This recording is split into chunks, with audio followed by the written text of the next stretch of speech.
Hey, what's up? Andrew Kramer here for VideoCopilot.net, and welcome to another very exciting, electrifying tutorial. Today, we're going to be taking a look at a cool shot where Sam Loya is walking down the street when all of a sudden he is struck by lightning. What are the odds? As you know, it's close to Halloween, so, people gotta die. And let's take a look at what we're going to be creating.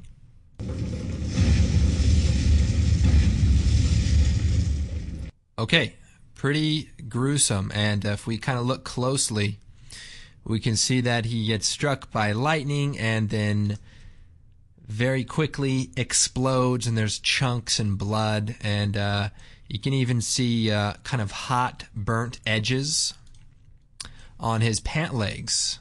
And I assume that's from wearing, some sort of women's underwear, and the thin fabric has heated up rapidly, causing a fringe to be left over there. So pretty cool effect. A lot of blood on the lens here. I've got the lightning and sparks, and by the way, all of the wet water look and rain and sky is also replaced from the original shot. So we are going to do a sky replacement. We're going to add some rain. We're going to add some of this wet puddle look. Now, we are going to be doing a lot of things right inside of After Effects, namely the rain and the lightning, but we're also going to be using a few elements from our Action Essentials 2 collection. So that collection is right here. We're going to be using the 720p version, $99, and you get 500 pre-keyed high-definition elements, all sorts of stuff from explosions and blood and fire and guns and all of the stuff you need to make cool action sequences and gory adventure movies also. But by no means is that the main part of the tutorial. We're going to really be doing a lot of cool things. So we'll go and close this. Real quick, I'll just kind of show you the evolution here. Here was an early example that I did. So the idea was he gets struck by lightning, but he's still there, and maybe his face is burned out. The blood was actually added last just because it's Halloween and, people got to die.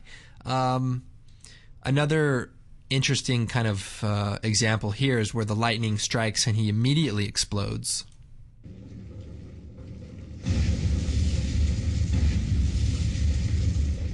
So all in all, there's some different things to take from the tutorial, and let's go ahead and get started right now. So here we have our original footage, and we need to do a sky replacement. But before we do that, I want to make a few adjustments to our footage at the necessary point in time. Here is about when I want him to explode. So what we're going to do is duplicate the footage and move it over to the beginning so that there's a clean plate right here. Basically, we didn't shoot it fully clean, but there's enough room here where he's not standing that we can extract. So we'll take the rectangle tool and we're just going to cut out an area so that we have a clean plate for him to be standing on. And then we also want to hit T, we'll lower this to 50%. And then we want to cut out the area where his legs will be left over. So we can just go ahead, draw a mask, and we just want to kind of make it seem a little bit random. And I also staggered the legs so that one of them is higher than the other. And then we'll just add this part back in. So we'll change this to subtract, and we'll hit T and turn the opacity back up. So that leaves us with a couple of legs just sitting there, and we want to go ahead and just slide this over so that it pops on right at this point in time, which is just an arbitrary point in time, but you can decide when you want this to happen. And it pops a little bit, but we're going to probably fix that later on when we do all of the lightning flashes and all that stuff. So this is just important to get the shot going. We might also take the bottom layer here and freeze it at this point in time. And we can do that by right-clicking and choosing Time, Enable Time Remapping, set a keyframe for that point in time, and then right-click on the keyframe, and we'll set it to Toggle Hold Keyframe. And what that will do is basically freeze it at that point in time. But the cool thing is the layer on top still has animating trees, so the shot still looks somewhat animated. You can tell that I've shot this on a tripod, and we also took about a 5-gallon bucket of water and poured it out on the ground so that it looks like it's been rained on. So now that we've cleaned our shot up and we've got the frozen legs, we can go ahead and pre-compose these two shots. So hold down Shift, Layer, Pre-compose, and we'll just call this Footage, and we'll hit OK. Now we have a couple of sky replacement tutorials on the website, so I'm going to run through this part a little bit quicker since I don't want to be too repetitive. There's a lot of good information on those tutorials for doing sky replacement, so check those out. So I've gone into the footage comp where I have my original raw footage, and I'm going to create an adjustment layer. And we're going to add a curves adjustment, and we're going to take the pen tool, and I want to mask out this gradation right here.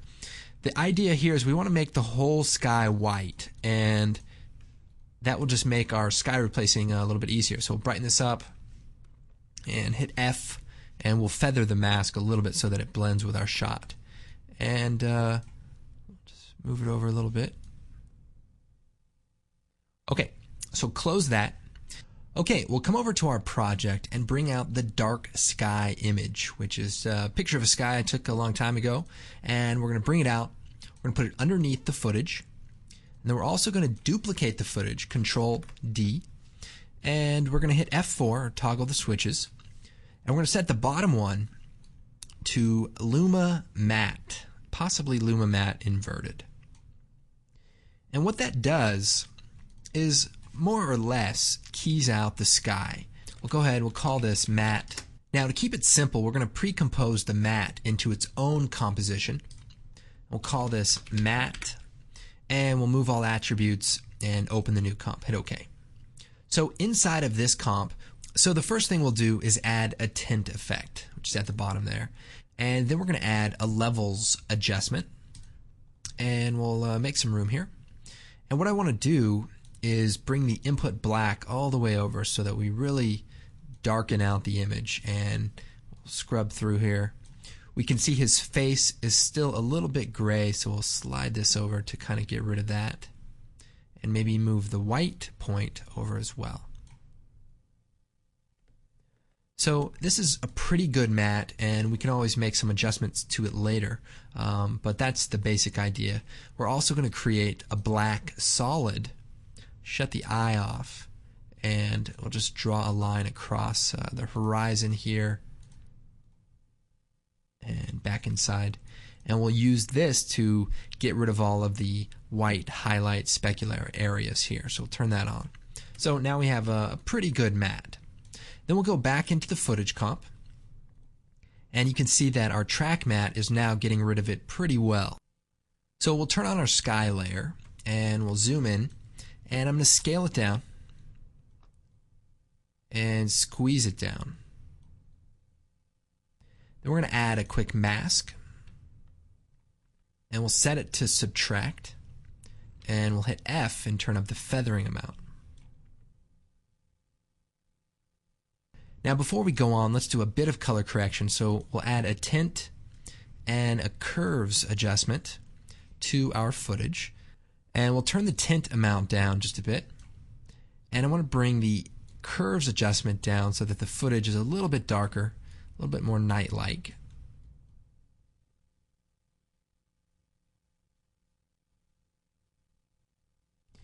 And then I also want to color correct our sky footage as well. So we'll brighten it up just a little bit, and we also need to create a background layer.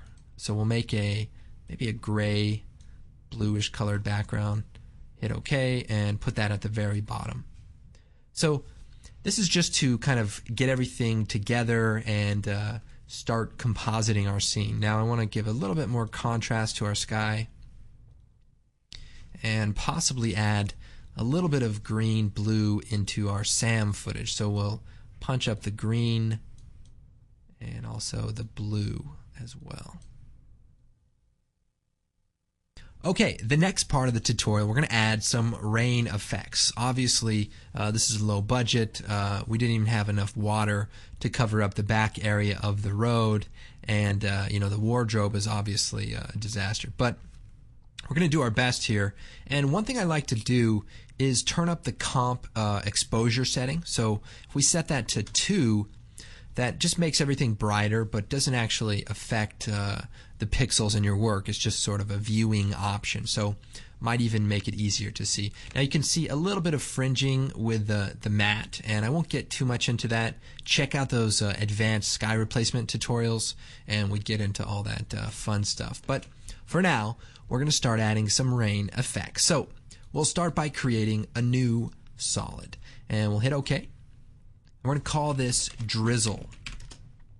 We'll come over to the effects and preset. We're going to type in drizzle, and we have the CC drizzle effect. We'll drop that on here. Now, one important thing, we want to make sure the layer solid is 50% gray. So right here in the RGB, we just set it to 127, 127, 127, something like that, half of 255, which is probably not even right, but close enough. And interestingly enough, I need to shut off my exposure setting. So here we have little drops of water that kind of ripple, and it's just kind of a cool effect. I'll probably make the solid a little bit larger, like 1500 by 1200, and hit OK. And we're going to set the transfer mode to overlay, and we're also going to make the layer a 3D layer. So switch that on. We'll take the rotate tool, and we're going to rotate this so that it lays on our surface. We also need to scale it down a bit. Now this is a very subtle effect, but it does make a big difference. So we need to make some adjustments. We're going to rotate the light perhaps, and move the light around even. Let's see.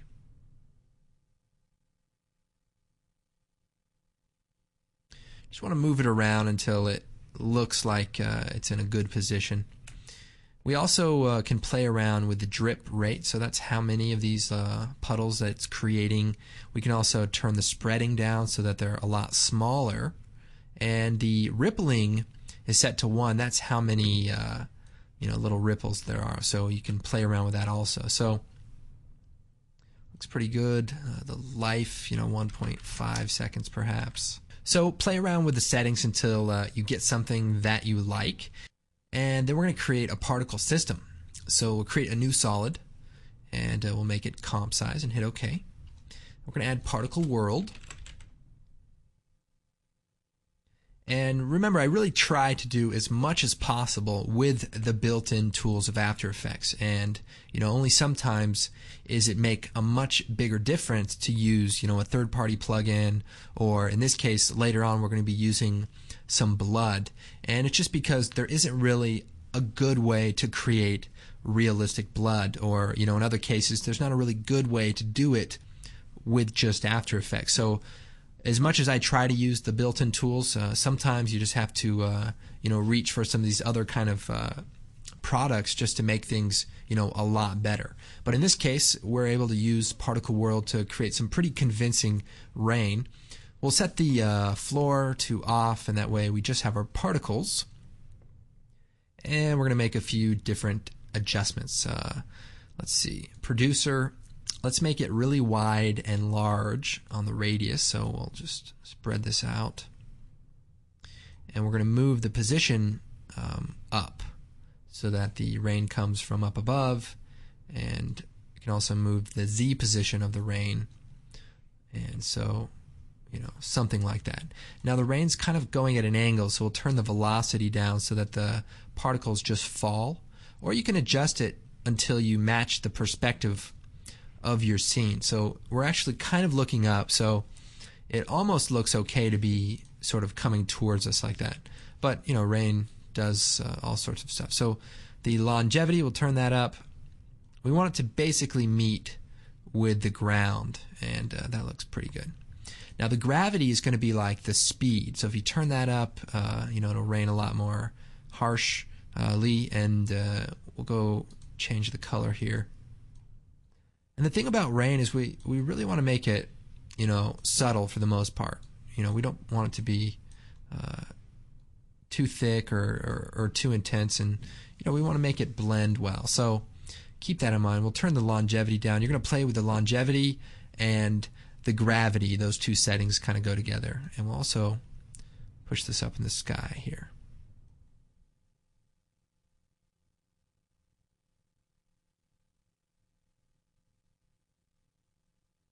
So that's a pretty good looking rain. Now it's using a line rendering mode, so we probably want to add a bit of a blur. So we'll do, you know, like a 0.5 blur, just so that it's not too sharp looking. And we'll also set the transfer mode to maybe screen and lower the opacity a bit, so it's just kind of a subtle effect. And also we can go into the options, and there's an opacity map that basically the life of the particle fades in and then it fades out. But the thing about rain, it's kind of sparkly and it only shows up in some way. So one thing that you can do is kind of create, you know, a bit of a random, you know,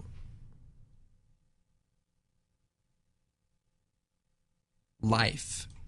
And this may or may not help, but it's just going to make the rain look a little bit more, you know, sporadic and not so, you know, perfectly uniform. I don't know how well this is going to show up, but let's just do a quick preview and see what that's going to look like. I'll brighten it up just to make it easier to see.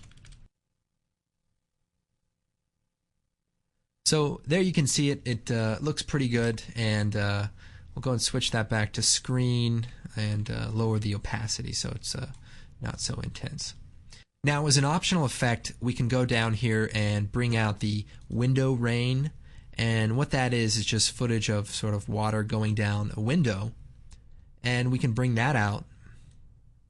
It's pre-keyed, so right when you bring it out, it's already there, and even just add a quick box blur. And we want to brighten it up, so we'll add a curves adjustment, and instead of brightening up the RGB, go to the alpha channel and turn that up. And that will increase it a bit. I'll turn the blur on. So this is just a nice way to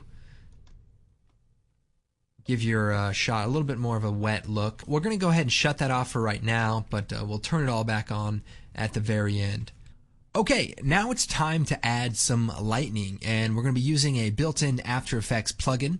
We're also going to be using some spark elements, and here's the idea. We have some big lightning bolts coming down, and some are behind Sam, some are in front, and there's a lot of flashing going on to really make it seem violent and sort of intense. So it's not a whole lot to it, but the key is just making it look like, you know, look at this. It's just ridiculous. Kind of reminds me of growing up. I used to draw Mortal Kombat scenes where, you know, there's like violent, you know, ninjas fighting each other, and you know, my teachers were very disturbed by it. I asked my dad, I said, "Dad, what's wrong with me?" And he said, "I don't know, son. I don't know." Actually, that didn't happen. Well, the conversation happened. It just didn't happen with anybody. I was just talking to myself. Obviously, anyone doing a scene like this is clearly disturbed, so hopefully all you guys are very excited about it. So let's go ahead and start creating our lightning. We're going to start with a new solid, and we'll call it lightning. And we'll hit OK. Then we're going to come over to the effects and presets. We're going to type lightning, and we'll take the advanced lightning plugin, bring it out, and here we have a good looking lightning bolt. Now we could do some cool stuff with this. We could scale it down, maybe change the glow color, and put it in the background kind of far away here, and maybe create a flash. And instead we want to make it pretty thick, so we'll go to the core and we'll turn up the radius. I'm going to go pretty high on this. Now I'm going to move the start point here and the direction so that it's a little bit over top him. And we can play around with the conductivity state to, give us a different look. We want this to seem, pretty random. So, just play around with this. Also, we want to move the layer up so that it looks like the lightning strikes right at his feet. Now we have a bit of a sharp edge, so we'll add a linear wipe transition. So we'll turn that up and change the direction to 0, and we'll just move that until we're at the feet. We can move it down a bit here and turn it up, and then turn up the feathering amount here. Now we can also get, pretty fancy. We could give this a bit of a glow. I also like to add another glow using the glow filter, and just turn that up pretty high and change the transfer mode to add. I've also set it to be just 1 frame long here. I also want to create another lightning bolt out of just a solid layer. So we'll make it a light blue solid layer, hit OK, and we're going to draw our own shape, which is going to be more or less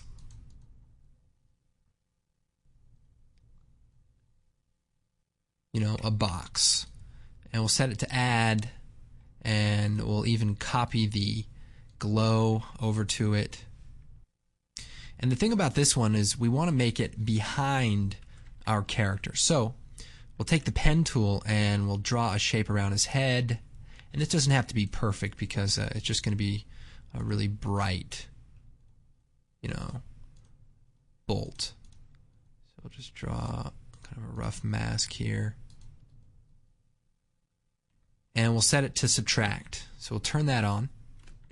And so more or less it looks like the bolt is behind him.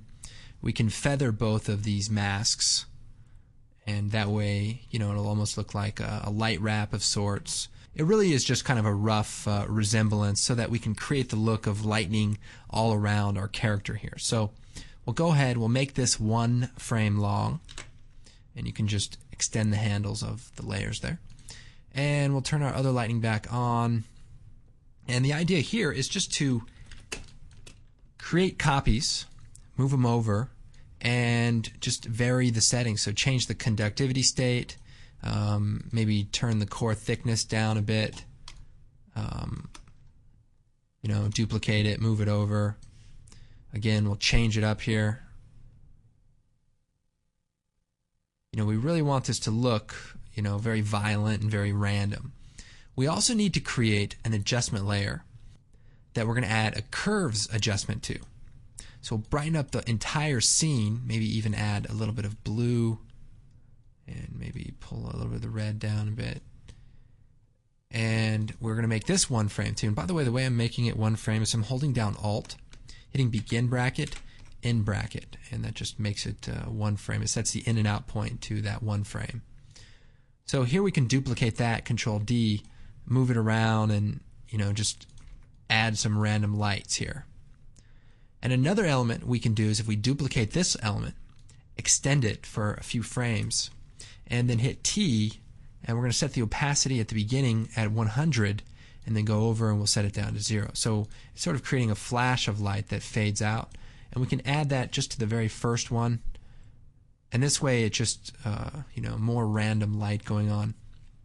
You might also check out our plugin Twitch for adding some random light, but for this case I like to really control it, and play with the different elements. So let's keep going down the line here. We've got a few seconds to go before he actually blows up, so we need to add some lightning all the way up to the end there.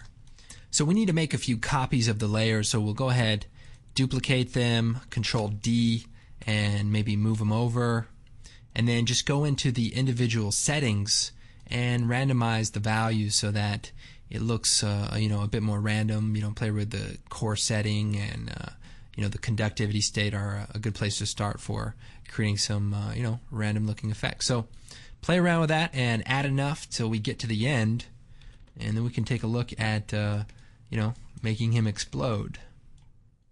Okay, so I've added several copies of all of the different effects, and for the very end right before he explodes, I want to take one of these flashes of lights and duplicate it so that it's extremely bright.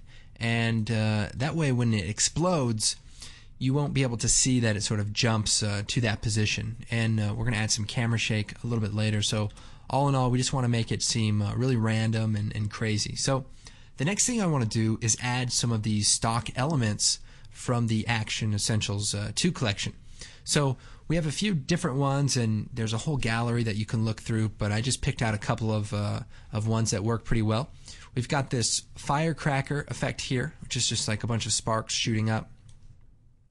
We've got slow sparks, so these sparks just kind of shoot out.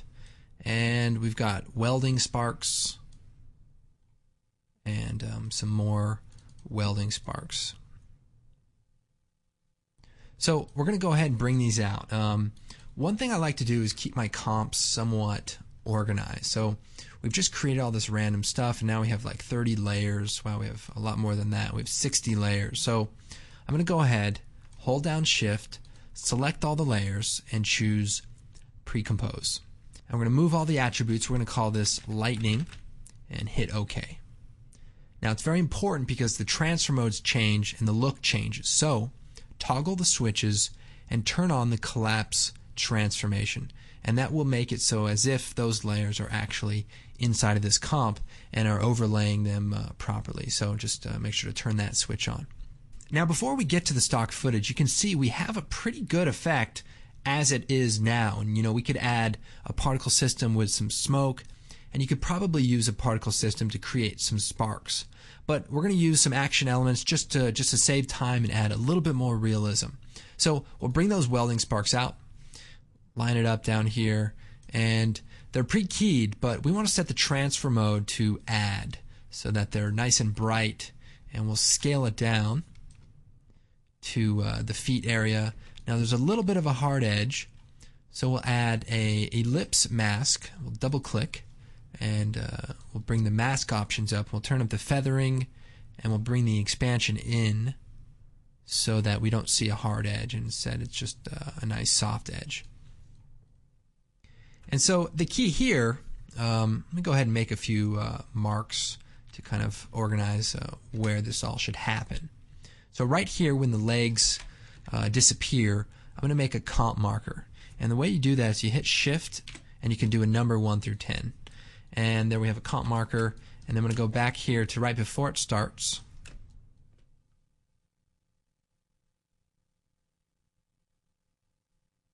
And Shift and the number 1. So that way I can focus on this range with my element. So we'll move our sparks over here.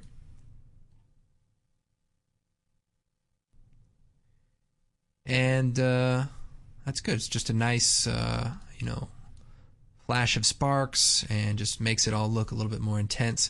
I'll go ahead, bring the tint effect on, and turn it down a bit, just so it's not as vivid. And then we'll go ahead and add some slow sparks, which is, interestingly enough, one of 2 elements that are not keyed out. And there's just so much fine detail in this particular shot that it's a little bit better to screen it, and that way we didn't have to crush any of the edges, and that way, they look a little bit better. And you'll be able to see that, as they kind of flutter away. We're going to go ahead, add a tint effect to this so they're not as bright, and we'll scale the element down. And we want to time it so that they kind of shoot out just at the right moment. So a little bit of editing going on here. The element comes on, the sparks are going everywhere, and it's supposed to look like a kind of a really crazy shot. Now we also have a firecracker element we're going to bring out, and we're going to scale this one down too.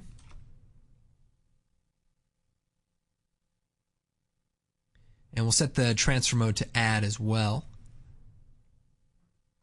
And we're going to rotate it a bit here, move it over, and then we can just start duplicating the elements here. Another thing I like to do is color code a like element. So our 2 firecrackers here, let's change the color to green, and then the slow sparks, we can make those orange, and the welding sparks, we could make those red. And that helps so that you know what elements are where, and then you can duplicate, this element, and you can move them around. You can flip them so that they don't look like the same element every time. Obviously, there's a ton of different elements to choose from, but it's always nice to randomize them as you work. We can add those welding sparks, move these over. And our slow sparks, we'll make another copy and we'll slide that over.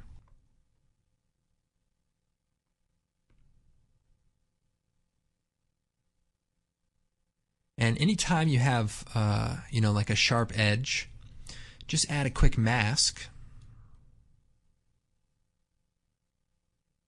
Hit M, set it to subtract, and then feather it out. And by feathering it, you just, you lose that hard edge, and then you lose it in the composite. And just one of the, tips of blending these elements together is, using masks and different tricks like that. So we can, duplicate a few more of these elements, and, again, we want to kind of randomize it so that it looks like, all sorts of stuff is going on here in this lightning blast. Poor Sam, he just gets himself in these tough situations. You think he'd know better by now, but, apparently not. Okay, let's go ahead and organize our scene a little bit. So we've got our firecrackers and our stock footage here. Let's go ahead and pre-compose those, and we'll call those, sparks. And we'll hit OK. And remember to turn on the collapse transformation switch so that everything looks the same. And also, I think I want to put the lightning above the sparks, and that way they'll get a little bit brighter there when the glows get turned on and things. So that'll be nice. Now I also want to organize our other layers. So since we're breaking everything up into its own category, let's take the rain and the drizzle and pre-compose that.